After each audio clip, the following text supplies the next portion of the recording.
आज की हेडलाइंस के प्रायोजक हैं मधुस्थली विद्यापीठ। नए सत्र में 11वीं का नामांकन प्रारंभ। आर्ट्स, कॉमर्स और साइंस फैकल्टी का नामांकन शुरू हो चुका है। नमस्कार, न्यूज़ लाइन में आपका स्वागत है। आज की खास खबर को लेकर मैं हूं आपके सामने हाजिर। सबसे पहले आज की बड़ी खबर, मधुपुर यूँ कहें कि देवघर जिला पुलिस कप्तान एसपी अश्विनी कुमार सिन्हा को बड़ी सफलता हासिल हुई है। जी हाँ, देवघर जिला पुलिस के सहयोग से मार्गो मुंडा में बीते दिन जो साइबर अपराधियों के द्वारा लूटपाट किया गया था, उन सभी में 12 साइबर अपराधियों को पुलिस ने हिरासत में ले लिया है। ये सभी पुलिस के वेश में जाकर घटना को अंजाम दिए थे। इनके पास से कई सामान भी जब्त किए गए हैं। देवघर एसपी अश्विनी सिन्हा ने कार्यालय में एक प्रेस वार्ता कर जानकारी देते हुए कहा कि लगातार मिल रही गुप्त सूचनाओं के आधार पर एक टीम का गठन किया गया। उसके बाद पालोजोरी, मोहनपुर, मधुपुर थाना क्षेत्र में एक साथ छापेमारी की गई, जिसमें 12 साइबर अपराधियों की गिरफ्तारी की गई है। इन साइबर अपराधियों के पास से देवघर पुलिस ने 28 mobile phone, 54 SIM card, 12 ATM card, 11 passbook, 2 laptop, एक माइक्रो पोस्ट मशीन और 3 दो पहिया वाहन बरामद किए गए हैं।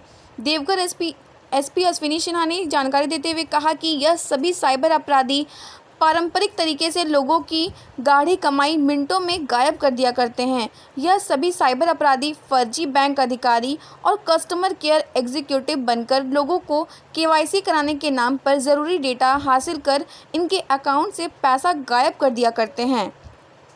वहीं दूसरी तरफ विभिन्न तरह के पेमेंट डिजिटल मोड का इस्तेमाल कर ओटीपी हासिल कर इनकी रकम गायब कर दी जाती थी। देवघर एसपी से देवघर पुलिस की बड़ी कामयाबी मान रहे हैं। मार्गो मुंडा थाना क्षेत्र के जोरही ग्राम में अशोक राणा गृहस्थ के यहाँ पुलिस की वर्दी में घुसकर साइबर थाने का नाम लेकर उनके घर में लूटपाट किया था और लगभग 15,000 रुपये मूल्य का चांदी का जेवर लूट लिया था। वे आपस में पुलिस के नाम से संबोधित कर रहे थे और ऐसा विश्वास दिलाया कि ये सभी साइबर थाने से ही आए हुए हैं। एक सनसनीखेज मामला था। इसका 2 दिनों के अंदर में मामले का उद्भेदन कर लिया गया है और इस कांड में शामिल 8 अपराध कर्मियों को गिरफ्तार किया गया है। नवा व्यक्ति जो चांदी के जेवर का रिसीवर था, उसको भी गिरफ्तार कर लिया गया है।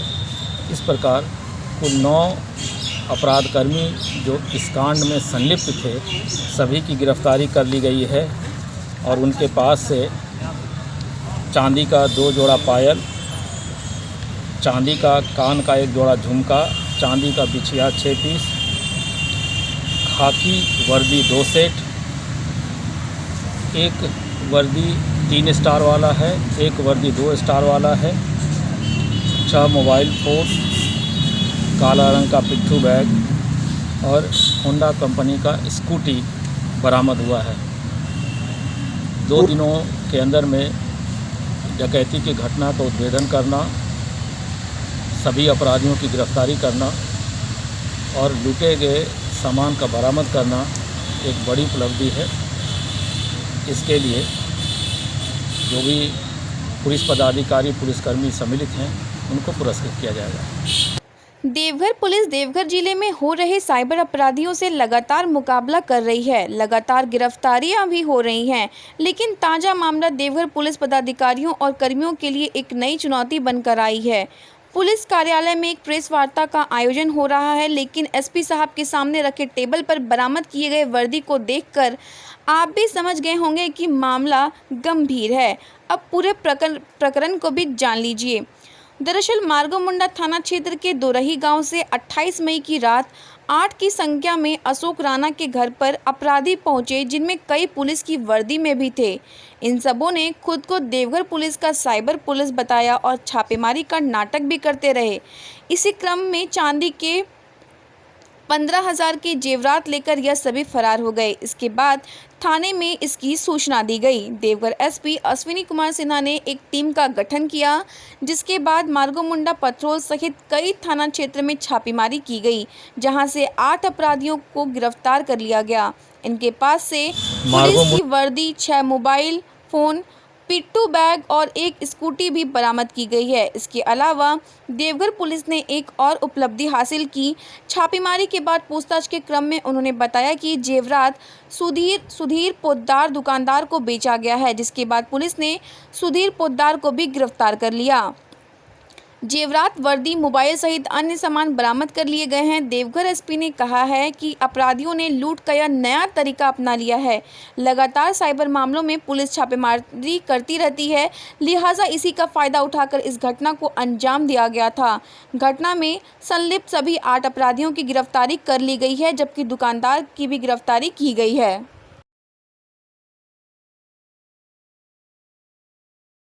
पूर्व गोड्डा सांसद फुरकान अंसारी साहब ने आज निशिकांत दुबे पर आज पलटवार किया है और उन पर तीखी टिप्पणी की है। उन्होंने कहा है कि सांसद जो है सस्ती लोकप्रियता हासिल करने के लिए मधुपुर का ओवरब्रिज बनवा रहे हैं, जबकि ये लोगों के हित के लिए नहीं है। इस ओवरब्रिज से लोगों को काफ़ी नुकसान हो रहा है। बाईपास के लिए पहले से एक बाईपास ऑलरेडी तैयार है, वहीं अगर लोगों की इतनी ही चिंता है तो वे एक फुट ओवर ब्रिज लोगों के लिए बनवा दें। साथ ही उन्होंने यह भी कहा कि इस समस्या को लेकर वे रेलवे के अधिकारियों से बातचीत किए और उनसे बात करने के बाद उन्होंने यह तय किया है कि इस पुल को, ओवर ब्रिज को किसी भी हाल में बनने नहीं दिया जाएगा।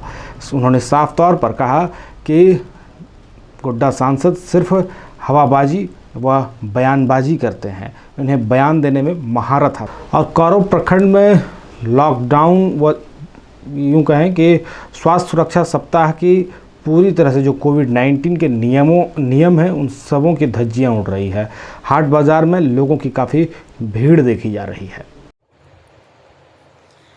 एक और जहां अदृश्य कोरोना संक्रमण से बचाव के लिए सरकार की ओर से हाट बाजारों में दूरी बनाकर अलग बैठना, क्रेता विक्रेता को मास्क पहनना और भीड़भाड़ से बचना आदि जीवन रक्षक संदेश नित्य दिन दिया जा रहा है, वहीं दूसरी ओर अनुमंडल के करौ प्रखंड स्थित करौ ग्राम के हाट तल्ला मैदान में लगने वाला ग्रामीण हाट में लॉकडाउन के उक्त नियमों की धज्जियां उड़ाते देखी जा रही है।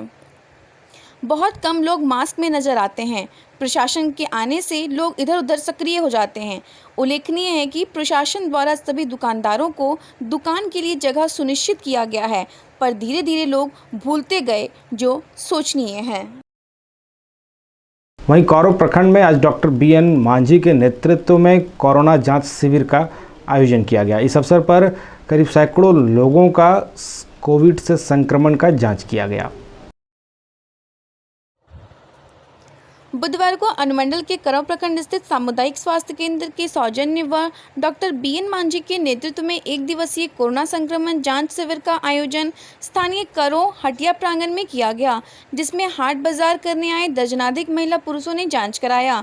इस अवसर पर स्वास्थ्य कर्मियों द्वारा लोगों की कोरोना जांच व इसकी महत्व पर लोगों को जागरूक किया।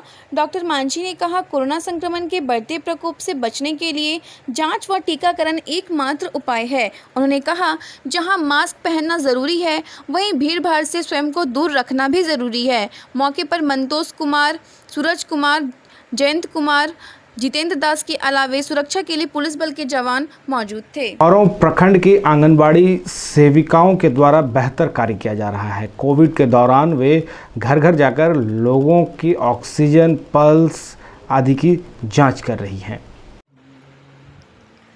स्वास्थ्य सुरक्षा सप्ताह व ऑक्सीजन लेवल पल्स जांच अभियान के तहत आंगनबाड़ी सेविका करौ ग्राम पंचायत बावरी टोला की आंगनबाड़ी सेविका मिताली राजक द्वारा घर घर जाकर लोगों के ऑक्सीजन लेवल व पल्स का सफलतापूर्वक जांच किया जा रहा है, जिसमें मंडल टोला, सिंह टोला, कुमार टोला और दास टोला आदि टोलों के लोगों ने जाँच में बढ़ चढ़कर हिस्सा लिया। इस अवसर पर सेविका ने कोरोना संक्रमण के बचाव के कई व्यवहारिक सुझाव देते हुए कहा कि मास्क पहनकर ही घर से बाहर निकलें, बिना मतलब इधर उधर नहीं घूमना है, ताज़ा एवं गर्म भोजन करना, साबुन से हाथ धोना, देह दूरी बना के रखना, आसपास साफ सुथरा रखना आदि बातों से लोगों को जागरूक किया। उन्होंने बताया कि 900 घरों में डोर टू डोर जाकर सभी महिला पुरुषों और बुजुर्गों का जांच कर 5 जून को प्रखंड कार्यालय को सर्वे जांच रिपोर्ट सुपुर्द करने का निर्देश मिला है। हर घर में आप नापी करेंगे क्या? हाँ, सब घर में। क्या नाम हुआ आपका? मीता रजक। अच्छा, ये हॉस्पिटल से, कोरो हॉस्पिटल से है ना? आंगनबाड़ी से। खबरों का सिलसिला यहीं पर समाप्त होता है। दीजिए इजाज़त। जाने से पहले आप सबों से निवेदन, मैं भी घर पर हूँ, आप भी घर पर रहें और सुरक्षित रहें।